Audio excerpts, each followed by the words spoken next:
আপনারা প্রথম এই ভিডিওটি শুনুন দর্শক।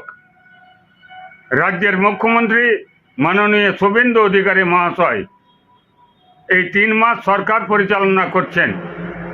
এই 3 মাসে রাজ্যে কোন কোন পদক্ষেপ গ্রহণ করেছেন, কোন কোন কাজে সাফল্য অর্জন করেছেন, আর আগামী দিনেই বা কি কি কাজ করবেন বলে ভাবছেন, আপনারা নিজের মুখ থেকেই শুনুন। তারপরে দু একটি কথা আলোচনার জন্য আসছি। ইমাম মুয়াজ্জিম ভাতা বন্ধ করেছি, গোমাতার সম্মান রক্ষা করেছি। মহরম হয়েছে কিন্তু তরোয়াল বের করতে দিইনি। কিছুদিনের মধ্যে ইউসিসি আসবে। এক দেশ এক প্রধান, এক রাজ্য এক মুখ্যমন্ত্রী এক আইন, UCC, we all are equal.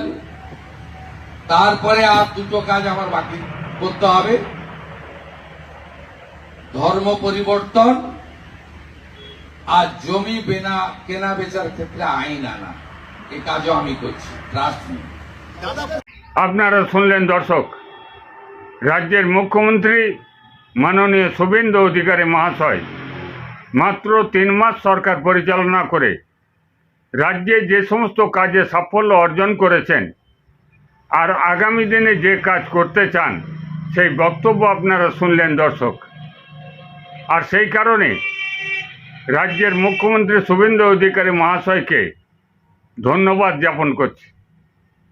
ধন্যবাদ জ্ঞাপন করে যে কথাটা বলতে চাইছি, সরকার কি ওইটুকুনি কাজ করে ক্ষান্ত থাকবেন? সাঁওতাল আদিবাসীদের কথা কি ভাববেন না?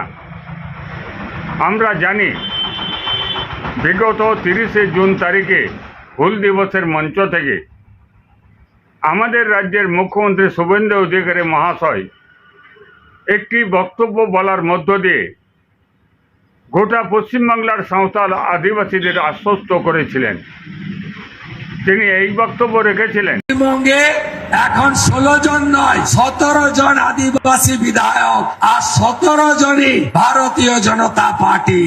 আপনারা দুহাত ভরে আশীর্বাদ করেছেন। এবারে উন্নয়ন নিয়ে আপনাদের ঋণ আমরা শোধ করব। জল, জমি, জঙ্গলের যে লড়াই, অধিকারের যে লড়াই, এই লড়াই আপনাদের প্রতিষ্ঠিত হোক।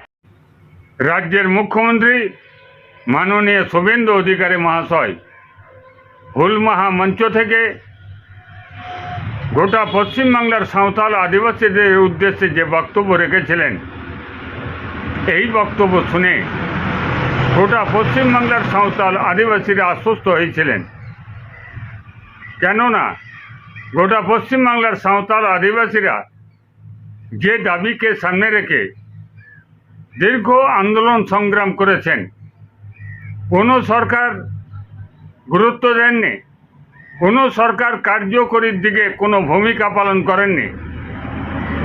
আমাদের রাজ্যে নতুন সরকার আসার পর রাজ্যের মুখ্যমন্ত্রী শুভেন্দু অধিকারী মহাশয় এই দাবিটা উত্থাপন করেন এবং বলেন যে সাঁওতাল আদিবাসীদের জল, জমিন, জঙ্গলের যে অধিকার, সেই অধিকার প্রতিষ্ঠিত করা হবে। আমরা এই সরকারের কাছে আশা রাখছি আমাদের রাজ্যের মুখ্যমন্ত্রী শুভেন্দু অধিকারী মহাশয় যে কথা বলেছেন সেই কথা রাখবেন। আগামী দিনে সাঁওতাল আদিবাসীরা দীর্ঘ আন্দোলন সংগ্রামের মধ্য দিয়ে যে দাবি করে আসছেন, সেই দাবিকে বাস্তবায়ন করার কাজে এই সরকার ভূমিকা পালন করবেন। আপনারা যারা হদিস টিভি দেখছেন, এই হদিস টিভির কমেন্ট বক্সে আপনাদের গুরুত্বপূর্ণ মতামত অবশ্যই জানাবেন। সকলকেই নমস্কার।